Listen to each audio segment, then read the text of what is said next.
Bismillahirrahmanirrahim. Assalamualaikum warahmatullahi wabarakatuh. Sahabat Gema Insani, hari ini saya akan berbagi tips dan trik memasak kilat di bulan Ramadan. Wah, ini penting sekali ya, karena di bulan Ramadan seharusnya kita memiliki waktu lebih untuk beribadah dan melakukan aktivitas kebaikan yang lainnya. Banyak sekali para ibu yang mengeluhkan bahwa memasak itu membutuhkan waktu yang banyak, menghabiskan energi. Belum lagi kalau kita harus mendampingi anak-anak SHF atau juga yang memiliki bayi, tentu itu akan sangat merepotkan ya Bun. Oleh karena itu kita butuh strategi yang bisa dilakukan untuk menata semua urusan dapur ini agar lebih optimal. Lalu bagaimana ya caranya agar kita bisa melakukan aktivitas memasak dengan lebih cepat, lebih sehat, lezat, dan hemat di bulan Ramadan? Yuk kita simak. Sahabat Gema Insani, sebelum kita melakukan aktivitas memasak, tentu kita harus melakukan beberapa hal agar kita tidak memulai semuanya dari nol besar. Ya, hal yang membuat kita menghabiskan banyak waktu untuk memasak yaitu karena kita memulai semuanya dari nol besar. Mulai dari berbelanja, mencuci dan membersihkan ikan, mengupas dan menyiangi sayuran, mengupas bawang, menghaluskan bumbu, menumis bumbu, mencuci chopper atau ulekan atau grinder. Tentu ini sangat menghabiskan waktu. Padahal kalau kita pikir-pikir, ini adalah aktivitas yang sama saja setiap hari, setiap kali kita memasak, kita mengulang aktivitas yang sama. Lalu mengapa kita tidak menggabungkannya Bun? Agar kita bisa lebih mengefisienkan waktu dan tenaga. Untuk itu, yang perlu kita lakukan pertama kali adalah melakukan food preparation. Apa tuh food preparation, sahabat Gema Insani? Food preparation adalah aktivitas menyiapkan atau menyimpan bahan masakan untuk beberapa hari ke depan. Kita bisa menyiapkan bahan masakan untuk 3 hari, 5 atau 7 hari ke depan. Sehingga tidak setiap hari kita harus berbelanja, tidak setiap hari kita juga harus menyiapkan sayur-sayuran atau protein hewani yang akan kita masak. Semuanya sudah kita tata rapi di dalam kulkas sehingga ketika memasak kita menjadi lebih cepat. Nah, kita pertama food preparation yang akan dilakukan itu ada beberapa hal. Dan sebelum melakukan food preparation, ada hal-hal yang harus kita siapkan. Pertama, kita menyiapkan food container atau wadah kedap udara. Nah, food container ini kita harus memperhatikan bagian belakangnya atau bagian bawah wadah agar memiliki tanda food grade, kemudian aman, digunakan di microwave atau di freezer, dan ada segitiga berlambang 5 pp di bagian bawah wadah. Atau kita bisa menggunakan wadah lain yang aman untuk menyimpan bahan makanan.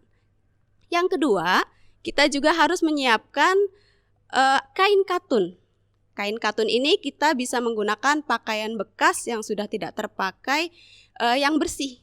Karena uap air yang dikeluarkan oleh sayuran ketika kita menyimpannya di dalam kulkas, itu harus kita serap dengan kain agar sayuran itu tetap bisa segar dan bertahan lebih lama. Nah, kenapa kita menggunakan kain katun ya Bun? Karena kain katun ini memiliki beberapa keunggulan. Pertama, lebih ramah lingkungan. Kita bisa mencucinya dan kemudian menggunakannya kembali. Yang kedua, kain katun memiliki daya serap yang bagus daripada tisu ataupun kertas. Sehingga uap air yang dikeluarkan oleh sayuran ketika disimpan di dalam kulkas tidak membasahi dinding food container dan tidak juga membasahi sayuran tersebut. Sehingga sayuran relatif lebih bertahan lama. Yang ketiga, kain katun ini juga bisa tidak hancur ketika basah. Sehingga kita tidak perlu membuang atau mengganti dengan alas baru pada sayuran. Selain itu, yang ketiga yang perlu kita siapkan sebelum melakukan food preparation adalah tentu menyiapkan kulkas. Usahakan kulkas yang kita gunakan memiliki suhu 0 sampai 4 derajat Celcius agar makanan atau bahan makanan yang kita simpan di sana tidak cepat basi atau tidak cepat membusuk ya. Kemudian ada beberapa food preparation yang harus kita lakukan. Salah satunya adalah kita food preparation untuk sayuran, protein nabati dan hewani, bumbu-bumbu, kemudian umbi-umbian dan buah-buahan. Untuk sayuran, pada dasarnya kita melakukan teknik penyimpanan caranya mudah, Bun. Pertama, sayuran pastikan tidak dalam kondisi basah. Kalau kita membeli sayuran dalam kondisi basah, kita bisa mengelapnya. Begitu juga kalau Bunda ingin menyimpan sayuran ini dalam kondisi sudah dicuci, itu boleh. Asal pastikan sebelum disimpan di dalam food container itu sayuran sudah benar-benar kering. Ya, jadi pertama yang harus disiapkan adalah sayuran dalam kondisi kering. Kemudian sayuran ini kita bungkus dalam kain katun. Kita bungkus secara keseluruhan ya Bun, bukan hanya di alasnya saja, tapi kita bungkus secara keseluruhan dengan kain katun. Dan jangan lupa sematkan 1 siung bawang putih yang sudah dikupas di dalam bungkusan sayuran tersebut. Bawang putih ini fungsinya adalah untuk menghambat pertumbuhan bakteri sehingga sayuran yang kita simpan ini akan bertahan lebih lama. Setelah itu, bungkusan sayuran ini kita masukkan ke dalam food container, lalu kita simpan di dalam kulkas. Nah, ini adalah teknik yang secara umum dilakukan pada sayuran. Tetapi ada sayuran-sayuran yang membutuhkan teknik khusus Bunda. Salah satunya adalah misalnya kita ingin menyimpan jagung. Jagung manis bisa kita simpan dalam kondisi masih berkulit, memiliki kulit. Jadi kita beli jagung di pasar atau di warung dalam yang masih berkulit. Kemudian kita bungkus dengan kain katun, kita sematkan di dalamnya 1 siung bawang putih yang sudah dikupas, kita masukkan ke dalam food container, atau kalau tidak ada food container yang besar, bisa juga kita masukkan ke dalam plastik, kita ikat kencang atau kita tutup rapat, kemudian kita masukkan ke dalam kulkas. Untuk brokoli atau kembang kol, kita bisa menyimpannya dengan membuang bonggolnya terlebih dahulu, kita bungkus dengan kain katun, kita sematkan bawang putih 1 siung yang sudah dikupas, kita masukkan ke dalam food container, kita simpan di dalam kulkas. Untuk toge, kita bisa merendamnya di dalam air Bun, sehingga dia akan bertahan lebih lama. Dan kita tutup rapat-rapat food containernya, kita masukkan ke dalam kulkas juga.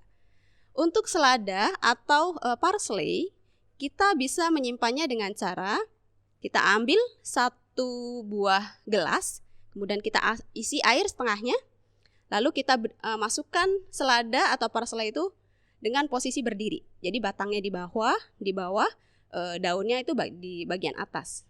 Lalu kita tutup dengan plastik, kita masukkan di dalam kulkas. Untuk daun bawang dan daun seledri, nah kita sering menggunakannya ya Bun, tapi biasanya kita menggunakannya dalam jumlah yang sedikit. Ada cara yang sangat menarik menyimpan daun bawang dan seledri ini agar tahan berbulan-bulan. Caranya adalah kita cuci bersih daun bawang dan seledri ini, kemudian kita gantung sampai kering. Lalu kita potong-potong atau kita rajang. Setelah itu kita masukkan ke dalam food container yang terpisah antara daun bawang dan daun seledri.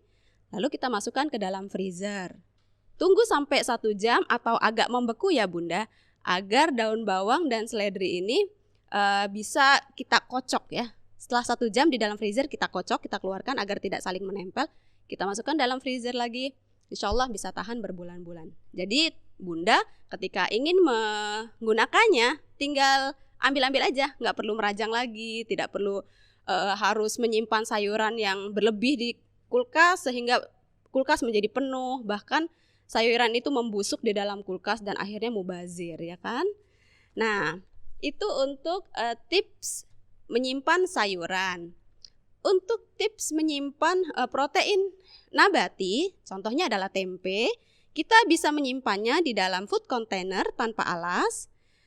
dengan bungkusnya ya Bun, ini dengan kemasan tempe tersebut kita tutup dalam food container, kita masukkan tanpa alas, kita simpan tanpa alas, kita tutup food containernya lalu kita simpan di dalam kulkas gitu.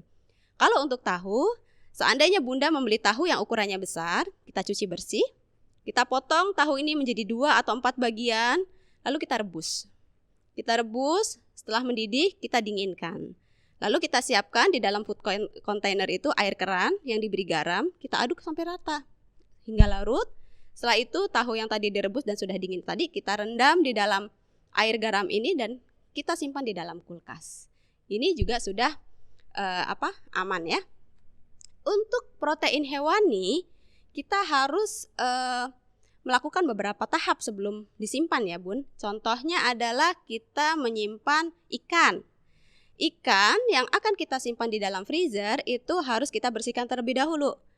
Isi perutnya kita buang, insangnya kita buang, lalu kita beri perasan air jeruk nipis atau air asam jawa, kita beri garam dan kita aduk-aduk agar bau amis dan lendirnya ini hilang. Lalu kita bilas sampai bersih, kita masukkan ke dalam food container, lalu kita simpan di dalam freezer. Untuk daging sebaiknya tidak usah dicuci dulu ya Bunda kalau ingin disimpan di dalam freezer.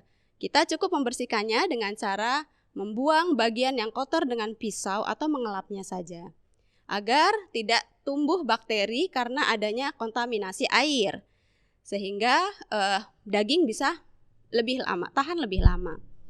Jadi caranya cukup setelah dibersihkan daging tadi dengan pisau atau dilap, kita bagi menjadi beberapa bagian per sekali memasak.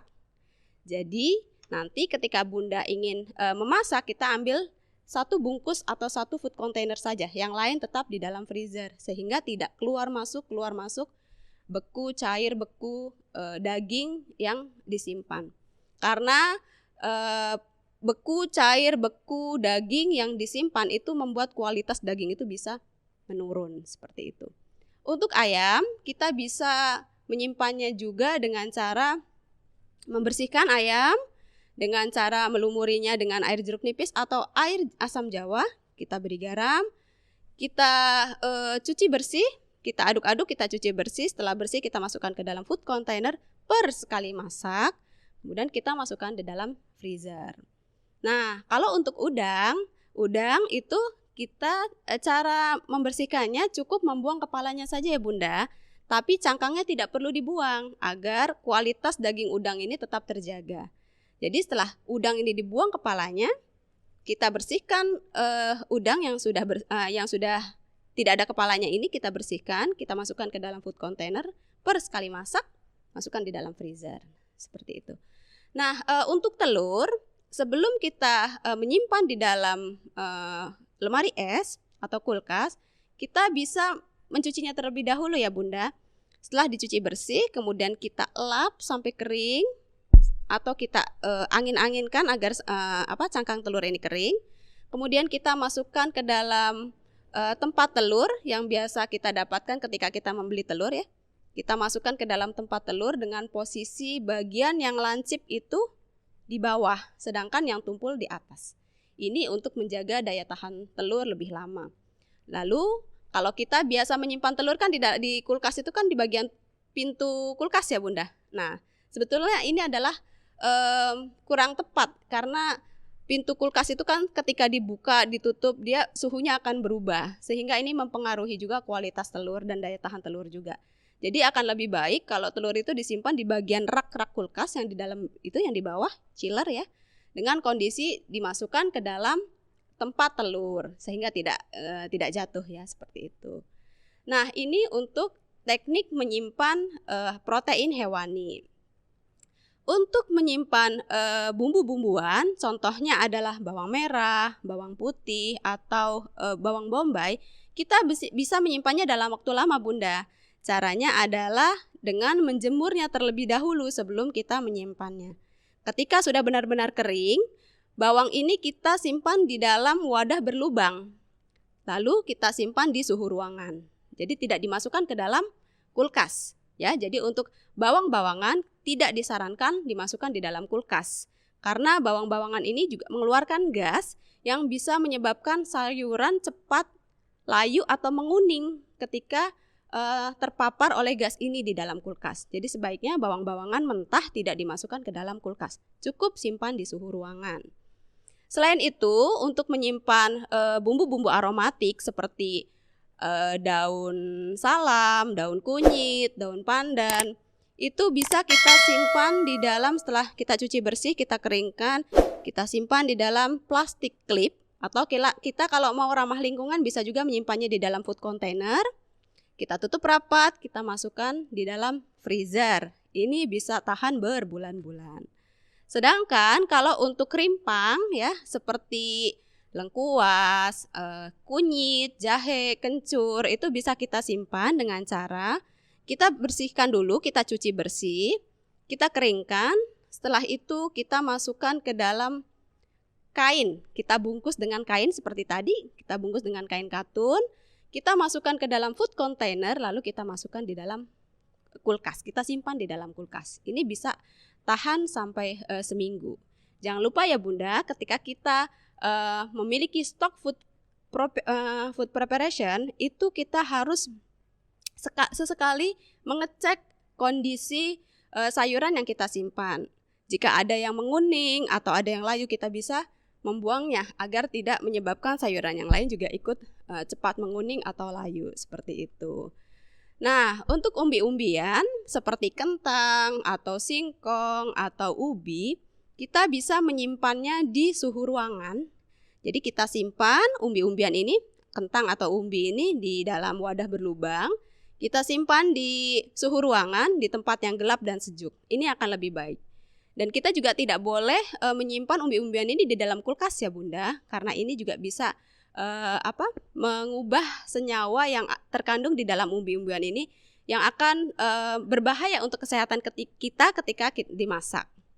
Terakhir adalah buah-buahan. Tidak semua buah-buahan itu akan baik jika disimpan di kulkas Bunda.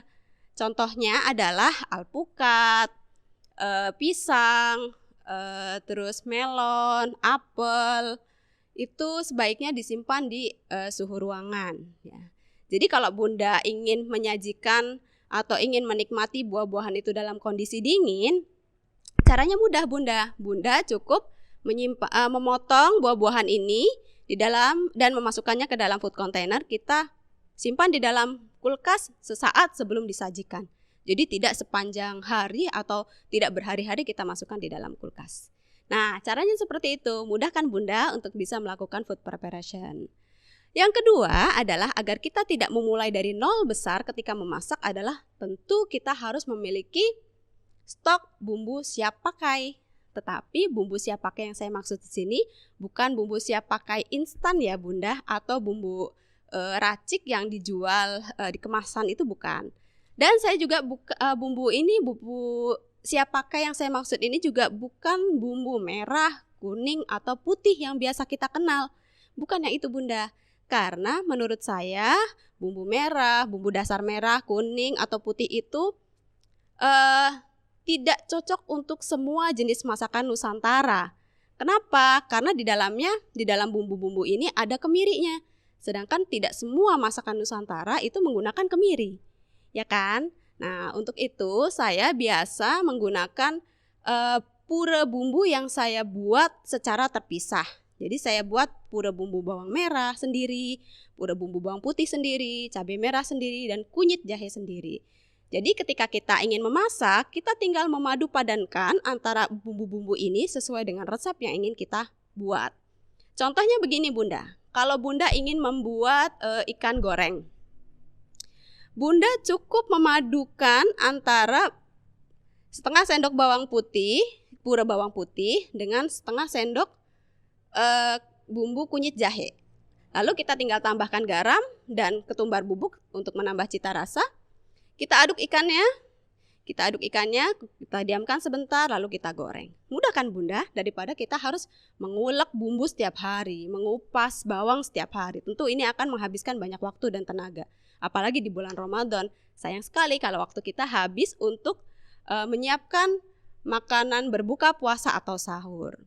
Nah, bagaimana caranya membuat pura bumbu ini, Bunda? Caranya sangat mudah, yaitu pertama, untuk pura bawang merah, kita siapkan bawang merah kurang lebih 1 kilo yang sudah dikupas, kemudian 1 sendok makan garam dan 250 ml minyak goreng. Caranya bagaimana ya biar mengupas bawang lebih cepat dan tidak pedih di mata? Ini ada teknisnya juga, Bunda. Caranya adalah kita bisa merendam bawang merah dengan air panas selama 30 detik atau 1 menit. Paling lama itu 1 menit. Nah, setelah itu langsung rendaman ini dibuang. Kita ganti dengan air keran. Begitu air kerannya ini berubah menjadi hangat, kita ganti lagi dengan air keran yang dingin sampai bawang ini dingin. Nah, cara ini dilakukan untuk menghentikan proses pemanasan pada bawang itu. Setelah bawangnya dingin, lalu kita kupas. Itu akan lebih mudah, lebih cepat, dan tidak pedih di mata. Nah, bawang yang sudah kita kupas ini kita cuci bersih, lalu kita haluskan. Bunda bisa menggunakan blender ya untuk menghaluskan bawang ini, atau grinder boleh. Dengan menambahkan sedikit minyak goreng atau air, agar pisau blender atau grinder ini bisa berputar dengan baik. Setelah itu, pura bawang merah ini halus, kita panaskan tanpa menambahkan minyak. Jadi kita tunggu dulu sampai mengering atau airnya ini menyusut, kemudian baru kita tambahkan minyak dan garam. Kita aduk sampai bumbu ini matang, kita dinginkan, lalu kita masukkan ke dalam jar atau wadah kedap udara, lalu kita masukkan di dalam kulkas.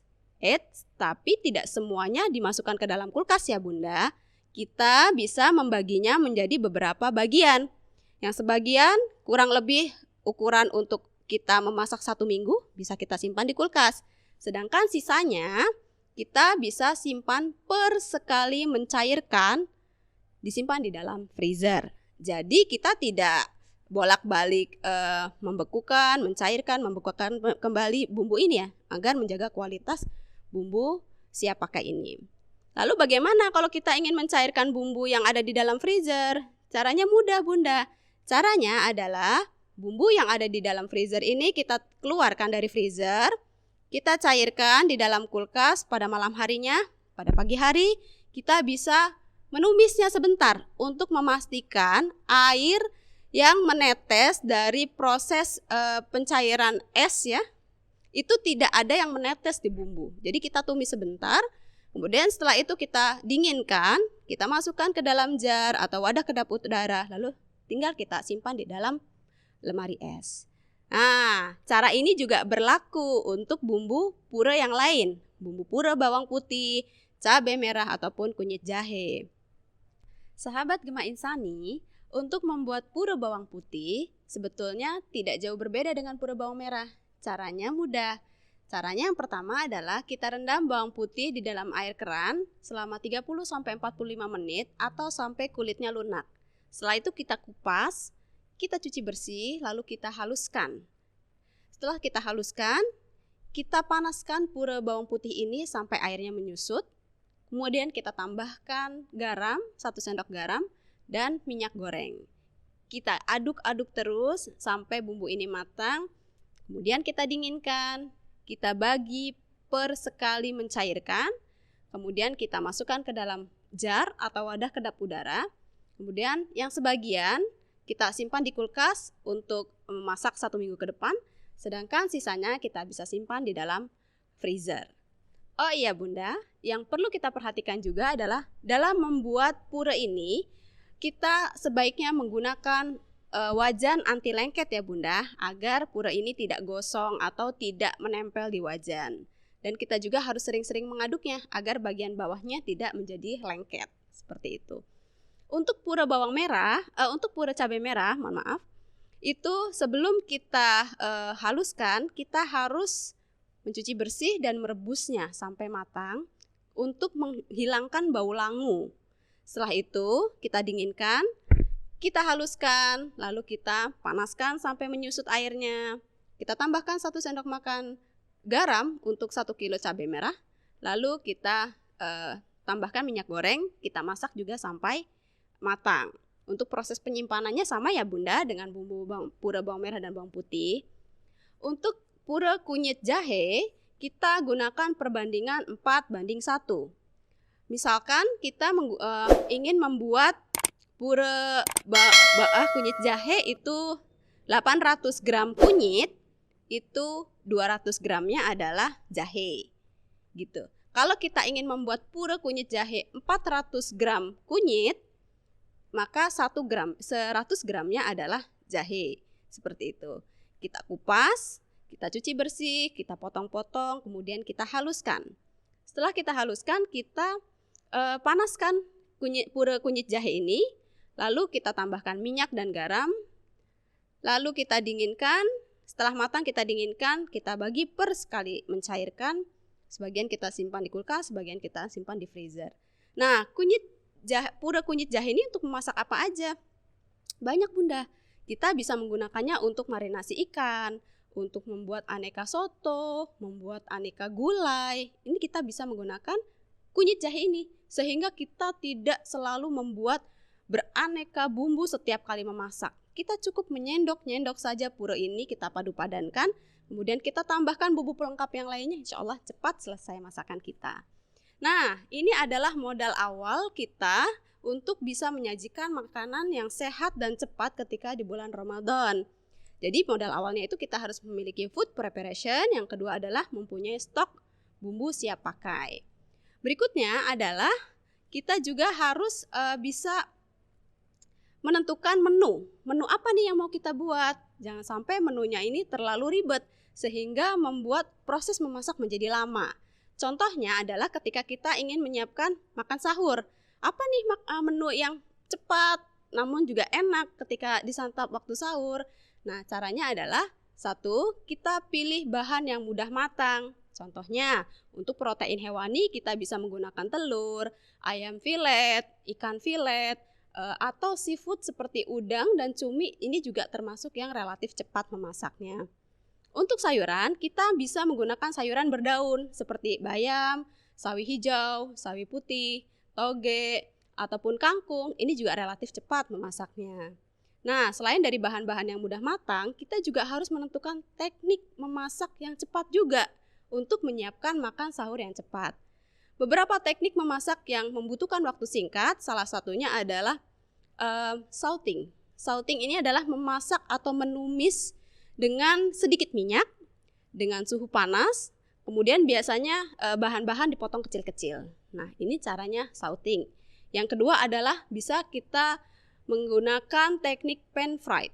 Pan fried ini adalah kita menggoreng bahan makanan sampai minyaknya itu 1/3 bahan makanan itu. Contohnya kalau kita menggoreng ikan atau menggoreng nugget, menggoreng perkedel. Nah, itu biasanya kita menggunakan teknik pan fried ini ya. Dan minyaknya ini kita jangan sampai berkali-kali menggoreng dengan minyak yang sama gitu. Dan yang ketiga adalah kita bisa memasak sayur bening. Sayur bening ini juga relatif cepat ketika disajikan ketika sahur ya, seperti itu. Lalu selain teknik memasak yang cepat dan bahan yang cepat matang juga, yang lainnya adalah kita bisa memilih menu one dish meal atau bisa juga disebut dengan makanan sepinggan. Apa itu menu one dish meal? One dish meal ini adalah paket komplit dalam satu porsi. Kalau kita ingin menyajikan makanan yang memiliki gizi seimbang, itu kan di dalamnya harus terkandung karbohidrat, sayuran, protein hewani, dan protein nabati, bukan? Nah, one dish meal ini semua komponen tersebut ada di dalam satu piring. Contohnya, kita bisa membuat nasi goreng komplit dengan sayuran dan lauk pauk di dalamnya. Bisa membuat soto, atau bisa membuat mie goreng, mie Aceh, kue teo goreng. Itu semua bisa kita masukkan sayuran, protein hewani, dan protein nabati dalam satu menu. Sehingga waktu memasak di waktu sahur itu bisa lebih cepat gitu. Dan yang terakhir adalah kita bisa menggunakan alat-alat elektronik. Tentu kita menggunakan alat elektronik yang sesuai dengan kebutuhan kita ya. Tidak mesti kita harus mengupayakan berbagai macam alat elektronik yang mahal, tidak perlu seperti itu. Apalagi kalau jarang digunakan. Jadi cukup kita menggunakan alat elektronik yang bisa mempermudah kita untuk memasak, tapi juga bisa tidak terlalu mahal harganya. Contohnya adalah kita bisa menggunakan Magicom atau blender seperti itu. Ini saja cukup sebetulnya untuk bisa memasak cepat. Jadi kita tidak perlu alat elektronik yang begitu banyak dan mahal sebetulnya ya. Jadi insya Allah ini adalah beberapa tips memasak kilat di bulan Ramadan, sehingga Bunda bisa tetap menyiapkan sajian berbuka puasa dan sahur yang sehat dan lezat, tetapi juga dengan cepat Bunda bisa menyajikannya dan tentu lebih hemat. Mudah-mudahan tips ini bermanfaat untuk Bunda semua dan bisa membuat Bunda sekeluarga bisa menjalankan ibadah puasa dengan lebih optimal. Terima kasih. Wassalamualaikum warahmatullahi wabarakatuh.